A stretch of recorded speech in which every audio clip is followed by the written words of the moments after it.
El primer día de la semana relata el evangelista Lucas, registrado ahí en el capítulo 24.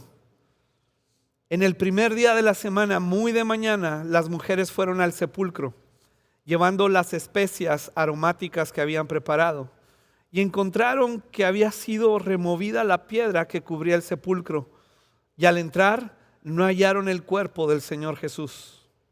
Mientras se preguntaban qué habría pasado, se les presentaron dos hombres con ropas resplandecientes. Asustadas se postraron hasta tocar el suelo con su rostro, pero ellos les dijeron: ¿por qué buscan entre los muertos al que vive? No está aquí, ha resucitado.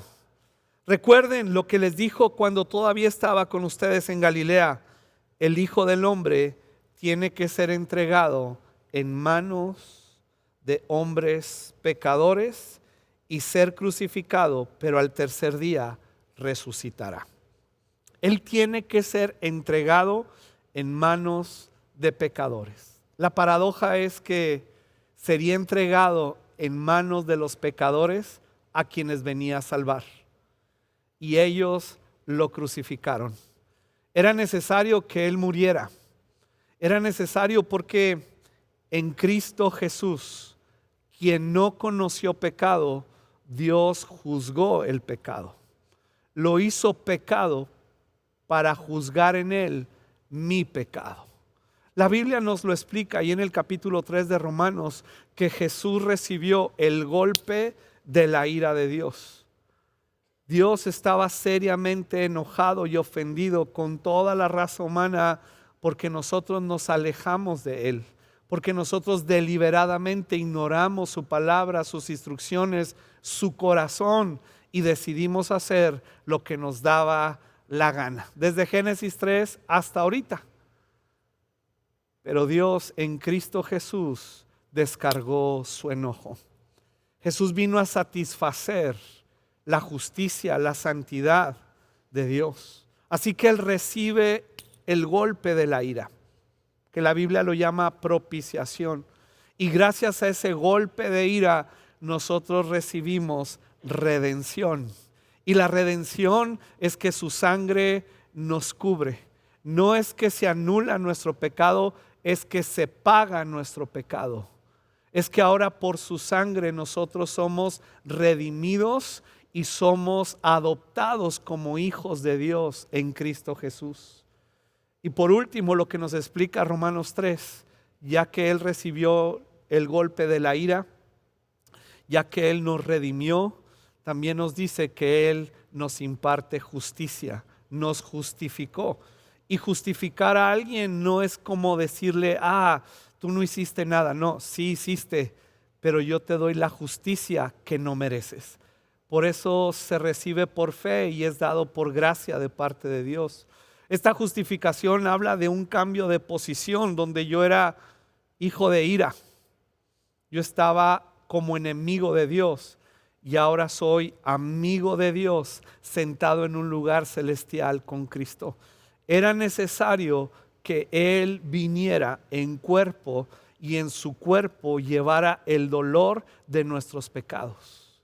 La Biblia lo aclara diciendo: sin derramamiento de sangre no hay perdón de pecados. Pero tendría que ser un hombre santo como Jesús para poder pagar por nuestros pecados.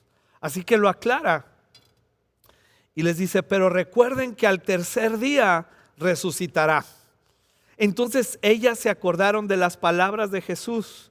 Al regresar del sepulcro, les contaron todas estas cosas a los 11 y a todos los demás. Las mujeres eran María Magdalena, Juana, María la madre de Santiago y las demás que las acompañaban. Pero luego el versículo 11 nos dice algo que nos saca de onda totalmente. Dice: pero a los discípulos el relato les pareció ¿una qué? Una tontería. O sea, yo me imagino que ellos dijeron: ¿qué tonterías son esas que vienen a contarnos? Ellos habían escuchado a Jesús. En numerosas ocasiones ellos habían escuchado a Jesús decir que le era necesario morir y que resucitaría al tercer día. Ellos pudieron observar los milagros, la multiplicación de la comida. Los ciegos recuperaban la vista, los paralíticos caminaban, muertos resucitaron. Ellos pudieron experimentar, ver que Jesús realmente era el Hijo de Dios. Pero una cosa es en el momento del milagro y de la bendición estar seguros de algo, y otra cosa es cuando Jesús ya no está con ellos. Es cuando las circunstancias de la vida te golpean y no tienes una explicación, y entonces te parece, como a los discípulos, una tontería seguir creyendo por algo que no ha sucedido y que dudas realmente si va a suceder. ¿Qué tontería es eso? ¿Qué tontería es creer el evangelio? ¿Qué tontería es la instrucción de Jesús? Pudieran decir algunos que si te pegan en una mejilla, ¿qué haces? ¡Qué tontería! ¿Qué tontería es que si alguien te obliga a llevar la carga una milla, tú digas con gran alegría y entusiasmo: no te preocupes, yo te la llevo otra milla? No, hombre, te dicen: no seas tonto, no hagas eso. ¿Qué tontería es parte del evangelio cuando nos llama a ser como Jesús? Para algunos es una tontería el seguir esperando algo que nunca creen que llegará. Qué tontería seguir pensando que este matrimonio tiene esperanza y se restaurará. Qué tontería es que cambie mi cónyuge o mis hijos o esta circunstancia por la que estoy viviendo. Y esto es lo que ataca a la resurrección. Nos hace perder esperanza y pensar que realmente Dios no se ocupa de nosotros. Ellos lo pensaron. Ahora, si lo pensaron los discípulos, yo creo que tú y yo de vez en cuando lo pensamos, aunque estés muy serio. Pablo lo dice de esta manera a los corintios: el mensaje de la cruz es una locura para los que se pierden. En cambio, para los que se salvan, es decir, para nosotros, este mensaje es el poder de Dios. La resurrección de Jesús nos permite recibir la promesa del Espíritu Santo y activa la fe en nosotros, sin la cual es imposible agradar a Dios. También Pablo explica a los corintios: y si Cristo no ha resucitado, la fe de ustedes es una ilusión. La fe de ustedes es una ilusión. Ya ves que nos dicen: no te hagas ilusiones. Eso nunca va a pasar. Sí está bien que vayas a la iglesia, sí está bien que leas la Biblia, sí está bien que creas ciertas cosas que le dan paz a tu corazón, tranquilidad a tu mente. Sí está bien eso, pero no te hagas la ilusión de que algo va a cambiar. Dice: si Cristo no ha resucitado, sí vives en una ilusión. Y la fe de ustedes es una ilusión y todavía están en sus pecados. O sea, están atacada la resurrección más que la crucifixión, porque entonces no habría fe. Y sin fe es imposible agradar a Dios. Y aparte, todavía seríamos culpables de nuestros pecados si Cristo no resucitó. Es esa condenación que te llega al corazón por los errores que has cometido. Y dices: ya Dios no me va a perdonar. Y eso niega la resurrección, porque si Cristo resucitó, entonces abogado tenemos para con el Padre a Jesucristo el justo. Si Cristo no hubiera resucitado, entonces después de habernos perdonado nuestros pecados la primera vez, después de eso tú y yo seríamos culpables por los demás pecados. Pero como sí resucitó, entonces nuestra mente entra en un choque con la verdad de Dios. Y de nuevo la condenación te dice: no, pues qué tontería pensar que Dios me va a perdonar. Qué tontería es pensar que Dios me va a restaurar. Qué ilusión tengo, pero realmente eso nunca va a suceder. Los discípulos estaban en esa condición a pesar de que habían escuchado la palabra de Dios.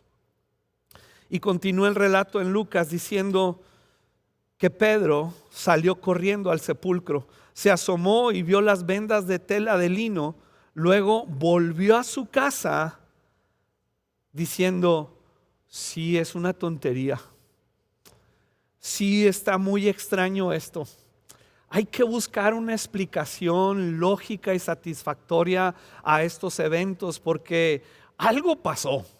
Alguien se lo robó, un ángel se lo llevó al cielo, algo pasó, pero no caí en cuenta que Jesús había resucitado. Era como tan sencillo contar 3 días de cuando murió a resucitó y objetivamente pensar matemáticamente, murió hace 3 días y dijo que al tercer día resucitaba. Bueno, cabe la posibilidad que sí sucedió. Es esto que nos nubla el entendimiento muchas veces y nos hace pensar cosas contrarias a la promesa de Dios. Así que él, extrañado, volvió a la casa. Y luego en el versículo 13 del mismo capítulo de Mateo nos empieza a narrar un viaje de unos discípulos. En aquel mismo día, 2 de ellos se dirigían a un pueblo llamado Emaús. Este pueblo quedaba a unos 11 kilómetros de Jerusalén. Imagínate, ellos decidieron dejar Jerusalén para ir a Emaús, caminar 11 kilómetros. Piénsalo, 11 kilómetros. ¿Cuánto tiempo tardarías tú si te vas caminando 11 kilómetros de aquí a dónde? ¿Cuánto tiempo tardarías? Es más, si los corres, ¿cuánto tiempo tardarías? Ellos deciden dejar Jerusalén, y Jerusalén representa la resurrección, la promesa de Dios, el reino de Dios en nuestros corazones. Ellos deciden dejar Jerusalén, olvidarse del asunto que hasta ese momento les parece absurdo y una completa tontería, para caminar hacia Emaús. Y Emaús significa aguas tibias. Es como que ya no sucedió lo que esperábamos en Jerusalén, vamos por nuestro propio camino. Es como el pueblo de Israel dando vueltas en el desierto 40 años. Vamos a Emaús. Y ellos caminan con tristeza, con gran desilusión. Y sucedió que mientras iban conversando, dice el versículo 15, que mientras hablaban y discutían, mira quién se acerca con ellos: Jesús. Wow. Jesús mismo se acercó y comenzó a caminar con ellos. Jesús sabe cuando dejamos Jerusalén y vamos a Emaús. ¿Y sabes qué hace? Vamos a Emaús. Él va contigo, Él te acompaña. Sí, dejaste Jerusalén, dejaste de pensar en las promesas de Dios, dejaste de persistir en la oración, dejaste eso porque traes una gran desilusión, las cosas no sucedieron como esperabas. Pero Jesús dice, yo voy contigo. Empieza a caminar con ellos, pero ellos no le reconocían porque estaban sus ojos velados. Están velados de la tristeza y la desilusión, y se lo hacen ver al Señor. Versículo 16, perdón. Y 17 horas. Y Jesús les pregunta, ¿y qué vienen discutiendo por el camino? Es cuando tú y yo traemos nuestros rollos, ¿verdad? Mentales, nuestros pleitos mentales, nuestros planes y nuestros argumentos y todo esto que tú y yo traemos en la mente. Y ellos se detienen y cabizbajos le empiezan a decir, ¿eres tú el único peregrino en Jerusalén que no se ha enterado de todo lo que ha pasado recientemente? Es esas oraciones informativas que le hacemos a Dios. Le informamos a Dios lo que está pasando. ¿No te has dado cuenta, Dios, de las circunstancias por las que estoy viviendo? Quiero decirte cómo me siento. ¿Y sabes qué es lo lindo del Señor? Que el Señor dice, dímelo. Yo ya lo sé. Yo te conozco. Te conozco mejor que tú, pero dímelo, desahógate, pégale duro, desata tu frustración, desata tu desilusión. Ven y deja todas tus cargas, esas pesadas que no puedes llevar, esas difíciles, porque yo tengo un yugo fácil y ligero. Pero primero tienes que darme el tuyo. Así que Jesús los escucha. ¿Qué ha pasado? Pues resulta que Jesús de Nazaret era un profeta poderoso, bien poderoso, en obras y en palabras delante de Dios y de todo el pueblo.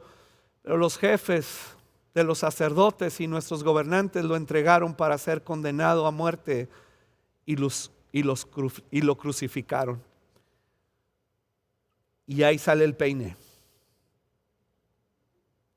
Pero nosotros abrigábamos la esperanza de que era Él quien nos redimiría, que redimiría a Israel. Es más, ya hace 3 días que sucedió todo esto y no vemos por dónde. Nosotros abrigábamos, abrazamos la idea, la esperanza que hoy terminó en desilusión. Abrigábamos la esperanza de que Jesús nos librara del dominio romano. Es más, imaginábamos, así como multiplicó los alimentos, así como hizo el milagro de que el ciego viera y el paralítico caminara, nosotros visualizábamos el milagro de ver a una compañía de soldados romanos y que Jesús tronara los dedos y cayeran muertos. Nosotros abrigábamos la esperanza de que Jesús pusiera en su lugar a los cobradores de impuestos. Todavía, ¿verdad? Pero nosotros abrigábamos. ¿Qué has abrigado? Y que hoy es una desilusión que te ha llevado a la tibieza del corazón para llevarte lejos de Jerusalén hacia Maús. Has abrigado cosas. Tienes esperanza, tienes ilusiones. Muchas de ellas son buenas. Y el problema de las buenas intenciones e ilusiones es precisamente que cuando no se cumplen, nos taladran el alma, porque no entendemos por qué algo muy bueno Dios no lo concede. Ellos estaban ahí. Y añaden, algunas mujeres de nuestro grupo nos dejaron asombrados esta mañana. Muy temprano fueron al sepulcro, pero no hallaron su cuerpo. Cuando volvieron nos contaron que se les habían aparecido unos ángeles quienes les dijeron que Él está vivo. Algunos de nuestros compañeros fueron después al sepulcro y lo encontraron tal como habían dicho las mujeres, pero a Él no lo, escúchate, estás dando todas las señales de que Jesús resucitó. Estás recitando el texto bíblico. El Señor es mi pastor y nada me faltará. Junto a corrientes de agua me pastoreará. Pero qué fregadera que no suceden las cosas. Pero qué desilusión. ¿Me explico? Es esta dinámica en la que entramos tú y yo muchas veces. Y entonces el Señor les responde y les dice: no se preocupen, ahorita les explico. Les contesta y les dice: qué torpes son y qué tardos de corazón para creer todo lo que han dicho los profetas. Lo leo así porque está en signos de admiración, ¿verdad? Así se tiene que leer. Dale, dice Jesús. Ya me diste tu yugo pesado y difícil de cargar, ahora va el mío fácil. Pero tengo que empezar diciéndote que hay una torpeza en el corazón que te ha caído por la desilusión. Tengo que iniciar confrontándote con tu condición y lo que es tu realidad que impide que mi verdad transforme. Qué tardos de corazón para creer, no para leer, sino para creer todo lo que han dicho los profetas. ¿Acaso no tenía que sufrir el Cristo estas cosas antes de entrar en su gloria? Entonces, comenzando por Moisés y por todos los profetas, les explicó lo que se refería a él en todas las escrituras. Les explicó todo el relato de Moisés. Me imagino que ha de haber iniciado en Génesis, recordándoles, ¿se acuerdan cuando Moisés dijo que en el principio todo estaba desordenado, vacío y oscuro, pero que mi Espíritu Santo se movía sobre la faz de las aguas? Y entonces dijo Dios, y hablaba de mí. En ese dijo Dios, yo soy el verbo que trajo a vida y a existencia lo que no existía. ¿Se acuerdan del relato de Moisés en Génesis 3, cuando después de que pecaron Adán y Eva y el Señor, el Padre, mató un animalito para cubrirlos de pieles? Bueno, ese animalito que mató hablaba de mí, el Cordero Santo que tenía que ser sacrificado para cubrir la maldad. ¿Y se acuerdan de Noé? Sí, yo soy el arca. ¿Y se acuerdan de Abraham? Yo soy la promesa. Y los empezó a llevar y a explicar. El centro de la escritura es Cristo Jesús. Por eso Juan dice en el Evangelio, el Verbo se hizo carne y habitó entre nosotros y vimos su gloria, la gloria del único Hijo de Dios, lleno de gracia y de verdad. Y tomamos de esa plenitud y tomamos de esa palabra y tomamos de ese verbo y lo vimos. Él es el Hijo de Dios. Pero ahora en circunstancias difíciles dicen, qué tontería creer eso. Al acercarse al pueblo a donde se dirigían, fíjate, 11 kilómetros. Jesús caminó con ellos por lo menos 10 kilómetros el Señor escuchando sus rollos. 10 kilómetros tratando de consolarles. 10 kilómetros explicándoles. Y de pronto el Señor hizo como que no se iba a quedar ahí.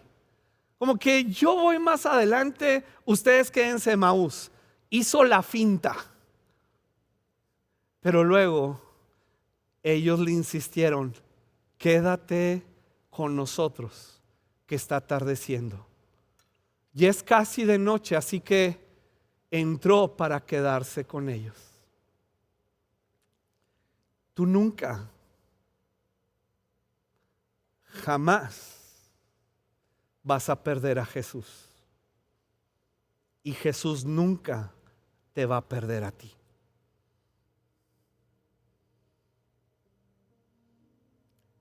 Camines a Emaús, aunque camines en el valle de la sombra de muerte, Él estará contigo.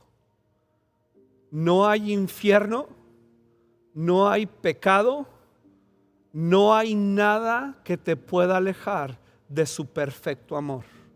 Va a caminar contigo en la oscuridad de la noche, en el amanecer. Y si toma 10 kilómetros, Él los caminará contigo. Y si toma 10 años, los caminará contigo. Porque Él lo ha jurado por Él mismo, no por ti y por mí. Dicen, quédate, Señor. Quédate esta noche con nosotros. Él dice, sí me quiero quedar con ustedes. Sí, ya los escuché y ya hasta los regañé. Ya les expliqué las escrituras. Pero nunca me van a desilusionar. Yo voy a estar ahí con ustedes. Vamos a sentarnos a la mesa. Así que entró para quedarse con ellos. y tomó el pan, lo bendijo y lo partió. En ese momento, en ese instante en que Él parte el pan, ellos rebobinan en su mente, por la influencia del Espíritu Santo que moraba en Jesús, y dicen: esta escena ya la vivimos. Esta escena la vivimos en la última cena con Jesús. Así partió el pan. Y ahí mismo recordaron estas palabras de Jesús diciéndoles: yo soy la resurrección y la vida. Yo soy el pan que descendió del cielo y que fue partido en la cruz del Calvario para traerles la comunión con el Padre. En ese momento de comunión, ya teniendo el contexto de las Escrituras, no de un autoconvencimiento y de un ritual, ellos empezaron a recordar y a revivir en su mente los recuerdos. Y entonces el Espíritu Santo les trajo la convicción y la revelación de decir: Él es Jesús. Les abrió los ojos, dice el 31. Entonces se les abrieron los ojos y lo reconocieron, y en el instante Él desapareció. Y se decían el uno al otro: ¿no ardía nuestro corazón mientras conversaba con nosotros en el camino y nos explicaba las Escrituras? Nos las explicó. Ardía. Hay una diferencia muy grande entre leer la Biblia y que arda nuestro corazón por la revelación del Espíritu Santo en base a la Escritura. Son dos cosas muy diferentes. Puedes leer la Biblia como cualquier libro y puedes adquirir cierta sabiduría y cierto conocimiento de la cultura bíblica. Pero cuando el Espíritu Santo te recuerda que Jesús es el pan que se partió, que te permite por medio de esa partición de su alma y de su carne entrar en comunión con el Padre, con la esperanza de la vida eterna, porque también se levantó de entre los muertos. Entonces arde tu corazón. Ya no solamente es el proceso mental de comprender, es la revelación del Espíritu Santo. Él es el pan. Él se levantó de entre los muertos. Las escamas que cubrían sus ojos de la desilusión, de la frustración, cayeron cuando se partió el pan. Ellos dan testimonio y al instante, mira lo que pasa, 33. Al instante, ¿qué hicieron? Se pusieron en camino y regresaron ¿a dónde? A Jerusalén. No vivimos en Emaús. Si vives en Emaús, vas a morir de angustia y de tristeza. Pero ellos dijeron: es hora de regresar a Jerusalén. Cuando el Señor habla a su iglesia, a las 7 iglesias históricas descritas en Apocalipsis, capítulo 2 en adelante, le habla a la primera iglesia, que es la iglesia de Éfeso. Éfeso, una iglesia extraordinaria, fundada por el apóstol Pablo en un mover del Espíritu Santo increíble, donde todo Asia escuchó el evangelio en 2 años y medio. Una iglesia que conocía las Escrituras, una iglesia que distinguía a los falsos profetas de los buenos, una iglesia muy chambeadora. Y Jesús les dice: todo eso lo aprecio, pero quiero decirles que ustedes han dejado su primer amor. No dice han perdido.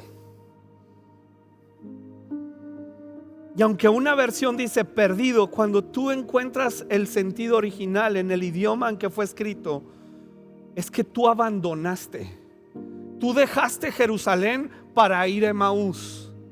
regresa a Jerusalén. Regresa a tu primer amor y regresa a hacer las obras que hacías.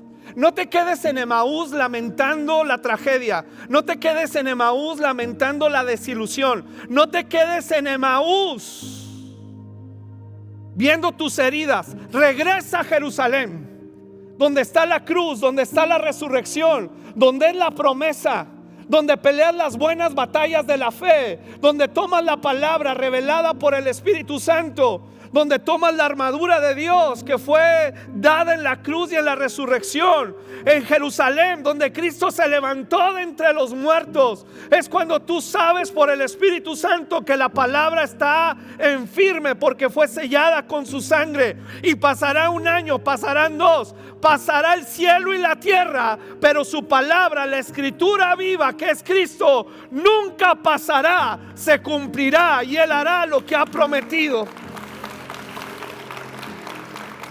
Regresas a Jerusalén. Y eran otros 11 kilómetros. No vino un ángel a llevarlos. Vénganse, pues ya caminaron 11, pues ya para que no batallen. No, hay que caminarle de regreso, porque nos alejamos. Hay que caminarle de regreso. Hay que llegar a Jerusalén. Pero sabes que en Jerusalén, cuando se le desapareció en Emaús, se fue a Jerusalén y ya los estaba esperando. Y hay una escena increíble donde finalmente los junta a los 11 y está en la playa el Señor y les está asando un pescadito. Vénganse, vamos a comer. Él ya te está esperando en Jerusalén. Él ya llegó.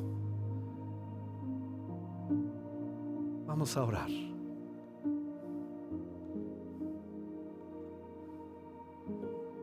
Ellos regresaron y dijeron: es cierto, el Señor ha resucitado. Ya se le había aparecido a Simón Pedro. Y los dos que llegaron de Emaús contaron lo que les había sucedido en el camino y cómo habían reconocido a Jesús cuando partió el pan. La resurrección te permite regresar a Jerusalén. La resurrección es la que te libera, te sana. Emaús nunca va a sanar. Jerusalén sí. El reino de Dios y su justicia.